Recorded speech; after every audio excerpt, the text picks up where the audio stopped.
అతనేంటండి ఎప్పుడు రోడ్ల మీద పేదలకు అన్నం పెట్టడం, దుప్పట్లు కప్పడం, కుక్కలకు మందులు వేయడం. ఇలా అయితే అతను పూజలు ఎప్పుడు చేయాలి, భగవంతునికి ఎప్పుడు దగ్గర అవ్వాలి? ఓహో, అలా అంటారా? సరే కానీ ఒకసారి అతన్ని చూస్తూ కళ్ళు మూసుకోండి, మీకు సినిమా చూపిస్తాను. సరే సరే, ఇక చాలు, కళ్ళు తెరవండి.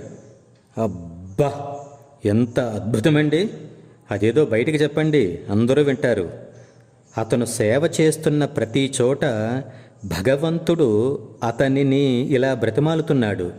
ఒరే నాయనా, రోజు ఇలా సేవతో నా కడుపు నింపుతున్నావు, నువ్వు కూడా కాస్త ఎంగిలిపడరా, అప్పుడు కానీ నా మనసు తృప్తిపడదు అని ఆ భగవంతుడు అతనిని అడగడం.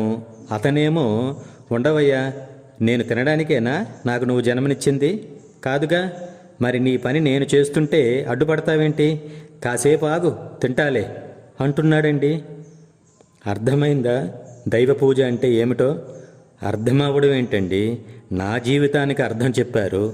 జై హింద్.